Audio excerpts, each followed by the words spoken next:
Ne confondez pas le mouvement avec le progrès.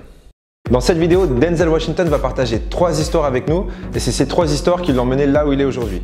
Par contre, il fait beaucoup référence à Dieu, donc si vous ne croyez pas en Dieu, si vous croyez en Allah, Bouddha, l'univers, peu importe, ne laissez pas la barrière de la religion entraver à son message. On peut y aller.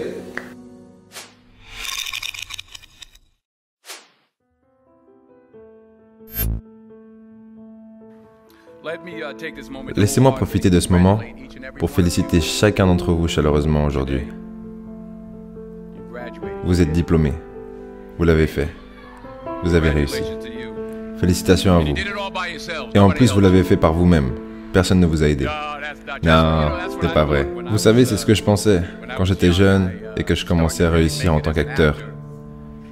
Je rentrais et je disais à ma mère, « Maman, est-ce que tu penses que ça va vraiment arriver ? Je vais devenir si connu, je vais pouvoir vous aider tous, et je pourrais faire ci et je pourrais faire ça. » Elle m'a répondu, « Mon petit, calme-toi tout de suite, calme-toi tout de suite. Calme-toi tout de suite. Si seulement tu savais combien de personnes ont prié pour toi, combien de groupes de prière elle a mis en place, combien d'habits de prière elle t'a donné, combien de fois elle m'a éclaboussé avec de l'eau bénite. »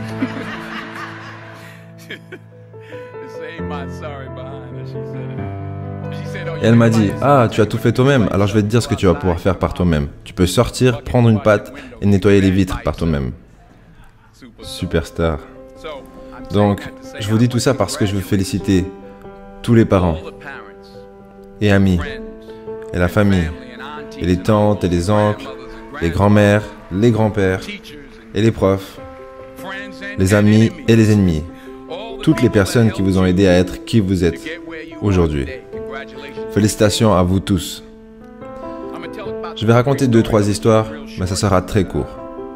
Je me souviens que lors de l'obtention de mon diplôme, le gars qui parlait ne s'arrêtait pas. Bla bla bla bla bla. Donc ça sera court. Numéro 1. Mettez Dieu avant tout. Mettez Dieu avant tout dans tout ce que vous faites. Tout ce que vous croyez voir en moi, tout ce que j'ai accompli, tout ce que vous croyez que j'ai quelques trucs, ouais. Tout ce que j'ai, je l'ai grâce à la bonté de Dieu. Comprenez ceci. C'est un cadeau. Il y a 40 ans, le 27 mars 1975, ça fait il y a 40 ans depuis mars dernier, j'ai été expulsé de l'université avec une moyenne de 1,7. J'espère qu'aucun d'entre vous peut s'identifier à ça. 1,7 comme moyenne générale. J'étais assis dans le salon de beauté de ma mère. Est-ce qu'on appelle toujours ça un salon de beauté en fait? Comment on appelle ça? Ouais, dans un salon esthétique. J'étais assis dans le salon esthétique de ma mère et je regarde dans le miroir, je vois derrière moi, il y a une dame sous le sèche-cheveux. Et à chaque fois que je levais la tête pour la regarder, elle me regardait. Elle me regardait droit dans les yeux. Je ne savais pas qui elle était et j'étais là comme ça et elle dit « Que quelqu'un me donne un stylo. J'ai une prophétie. » Le 27 mars 1975, elle m'a dit « Mon petit, tu vas voyager dans le monde entier et parler à des millions de personnes. » Alors que moi, je venais de me faire expulser. Je pensais peut-être rejoindre l'armée, je ne savais pas trop quoi faire en fait. Et elle vient me dire que je vais voyager dans le monde et parler à des millions de personnes. Mais j'ai voyagé partout dans le monde. Et j'ai parlé à des millions de personnes.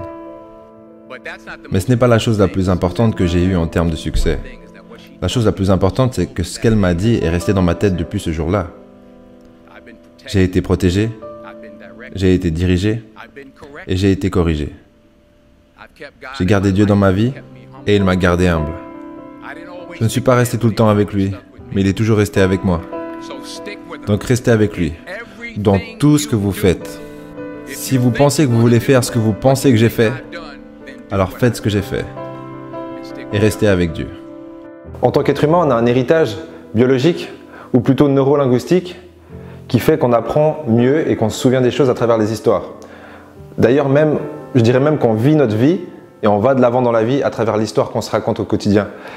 Et du coup, peu importe votre religion, comme je le disais au début de la vidéo, l'histoire que vous vous racontez, l'idée que vous avez de la vie et de l'aide qui vous est apportée de l'extérieur ou de l'intérieur, peu importe, va être réelle si vous le croyez vraiment.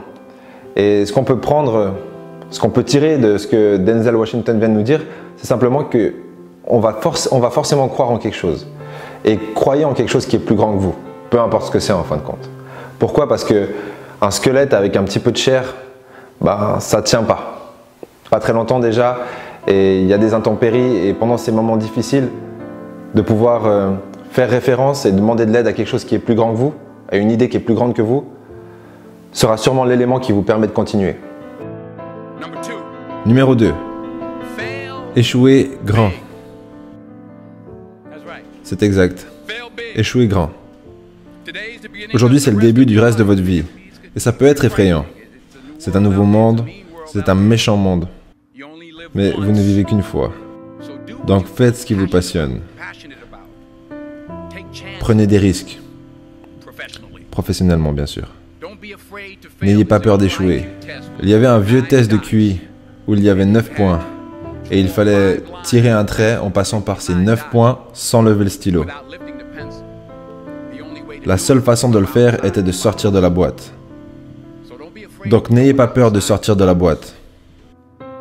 N'ayez pas peur de penser en dehors de la boîte. N'ayez pas peur d'échouer grand. N'ayez pas peur de rêver grand. Et souvenez-vous que les rêves sans un objectif ne sont que des rêves. Et ils nourrissent la déception. Donc, ayez des rêves, mais aussi des objectifs. Des buts de vie, des buts pour l'année, des buts pour le mois, des buts pour la semaine, des buts pour la journée. J'essaie d'avoir un but tous les jours. Des fois, c'est juste de réussir à ne pas injurier quelqu'un. Des buts simples, mais ayez des buts.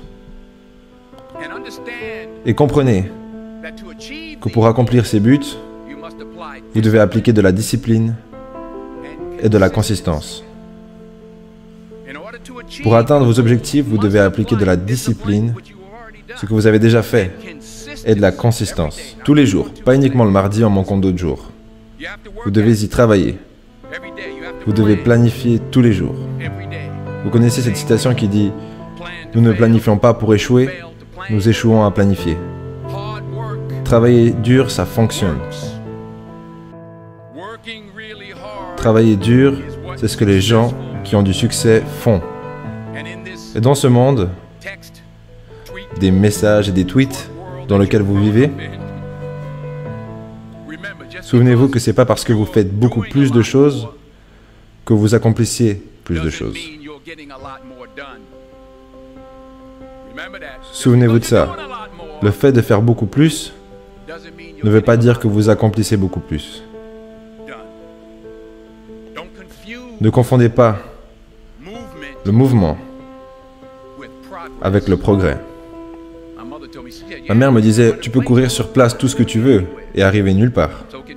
Donc continuez à vous battre, continuez à avoir des objectifs et continuez à progresser. Tellement de valeur en moins de 2 minutes et en plus il parle lentement. Je vais essayer de parler un peu plus rapidement et on va repasser à travers ces 3 points incroyables qu'il vient de nous partager avant de continuer la vidéo. Donc le premier, c'était penser en dehors de la boîte. Quand vous avez un problème et que vous ne trouvez pas la solution, vous êtes souvent le problème, comme dirait Albert Einstein. Du coup, soyez capable de prendre du recul par rapport aux problèmes que vous rencontrez pour trouver des solutions auxquelles la plupart des gens ne penseraient pas. Le deuxième point c'était, Ludo? Rêve et objectif. Donc, c'est bien beau d'avoir des rêves, mais il faut que vous trouviez un moyen de planifier en fait des objectifs qui vous rapprochent de ce rêve tous les jours. Donc, trouvez un moyen de le faire, notez vos objectifs journaliers ou hebdomadaires et assurez-vous de les atteindre chaque jour, chaque semaine. Et pour finir, le troisième point, c'est simplement de ne pas confondre le mouvement, comme il le dit, avec la productivité. En fin de compte, on est tous hyper actifs en ce monde avec notre téléphone 24/24, mais à la fin d'une journée, qu'est-ce qu'on a fait réellement? Qu'est-ce qu'on a fait qui aura encore sa place sur ce qu'on essaie de construire sur 5 ans? C'est une question à se poser tous les jours et toutes les semaines. Numéro 3. Vous ne verrez jamais un camion de déménagement derrière un corbillard. Je vais le redire. Vous ne verrez jamais un camion de déménagement derrière un corbillard. Je m'en fiche de savoir combien vous gagnez. Vous ne pourrez rien prendre avec vous. Les Égyptiens ont essayé. Ils ont été volés. C'est tout ce qu'ils ont eu. Vous ne pouvez rien prendre avec vous. Et c'est pas combien vous avez qui compte, mais c'est ce que vous faites avec ce que vous avez. On a tous des talents différents. Certains d'entre vous seraient docteurs, d'autres avocats, d'autres scientifiques, d'autres éducateurs et d'autres infirmières. Oh, ok. D'autres pasteurs. La chose la plus égoïste que vous pouvez faire dans ce monde est d'aider quelqu'un d'autre. Pourquoi est-ce égoïste? Parce que la gratification, de bien-être que ça vous apporte, ce merveilleux sentiment que je ressens en aidant les autres, il n'y a rien de mieux que ça. Enfin, peut-être un ou deux trucs, mais en tout cas, rien de matériel. Ni les bijoux, ni les maisons, ni les voitures. C'est le bonheur. C'est là où le bonheur se trouve, dans l'aide qu'on apporte aux autres. C'est là où se trouve le succès, dans l'aide qu'on apporte aux autres. Pour finir, je prie pour que vous mettiez vos pantoufles bien en dessous de votre lit ce soir. Pour que lorsque vous vous réveillez le lendemain matin, vous devez vous mettre sur vos genoux pour les attraper.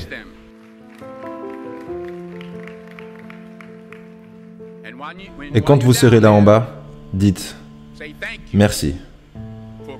Merci pour la bonté. Merci pour la pitié. Merci pour la compréhension. Merci pour la sagesse. Merci pour mes parents. Merci pour cet amour. Merci pour cette gentillesse. Merci pour l'humilité. Merci pour la paix. Merci pour la prospérité. Dites merci en avance pour ce qui est déjà à vous. C'est comme ça que j'ai vécu ma vie, et c'est l'une des raisons pour lesquelles je suis où je suis aujourd'hui. Dites merci en avance pour ce qui est déjà vôtre. Bon, pourquoi je fais ça, je vais vous l'expliquer tout de suite, et à comment j'utilise ce collier, je vais vous l'expliquer aussi. Mais il vient de parler de gratitude en fin de compte. Il dit dites merci pour ci, dites merci pour ça. Mais c'est pas juste un concept spirituel, même pas du tout un concept spirituel, et c'est pas non plus un concept de positive attitude. Donc les sceptiques, calmez-vous. Je vais vous expliquer ce que c'est plutôt un entraînement neurolinguistique. Vous allez être la personne qui est capable de voir le bien et la bonne idée partout. Du coup, il faut être positif pour trouver des bonnes idées. Par exemple, vous avez une personne qui se plaint et tout, bah vous n'êtes pas en train de vous dire « ouais, mais tout le monde est en train de se plaindre ». Vous entendez une plainte et du coup, vous avez une idée business par exemple. Et ça commence par cette reprogrammation neurolinguistique qui vous entraîne à voir le bien partout et l'opportunité partout. Et comment je procède? J'ai ce collier et du coup, à chaque perle que je passe, je suis reconnaissant pour quelque chose que j'ai, que j'aurai. C'est des petits trucs, des gros trucs. Vraiment, j'essaie de toucher à tout. Et j'entraîne vraiment mon cerveau à voir le bien et être dans cet état mental de créativité plutôt que cet état mental de survie où tout est négatif, où il y a un truc de plus. Et je peux vous dire que ça marche et déjà vous vous sentez mieux. Après un tour de ce collier, je me sens beaucoup mieux. Du coup, voilà ce que je fais avec ça. La petite danse, ça je fais pas, à part vraiment dans les bons jours. Et voilà, ayons un peu de gratitude. Un désir profond dans votre cœur pour quoi que ce soit de bon est une preuve venant de Dieu qui vous a été envoyée en avance pour vous indiquer que c'est déjà à vous. Je vais le redire. Un désir profond dans votre cœur, cette chose que vous ressentez, peu importe ce que vous voulez faire, cette chose que vous voulez faire pour les autres, pour grandir et pour gagner de l'argent. Ce désir, ce sentiment, c'est une preuve de Dieu qui vous a été envoyé en avance pour vous indiquer que vous l'avez déjà. Et tout ce que vous voulez de bon, vous pouvez l'avoir. Donc réclamez-le. Travaillez dur pour l'obtenir. Quand vous y arrivez, retournez-vous et aidez quelqu'un au passage. Apprenez, enseignez. N'aspirez pas juste à gagner votre vie. Aspirez à faire la différence. Merci.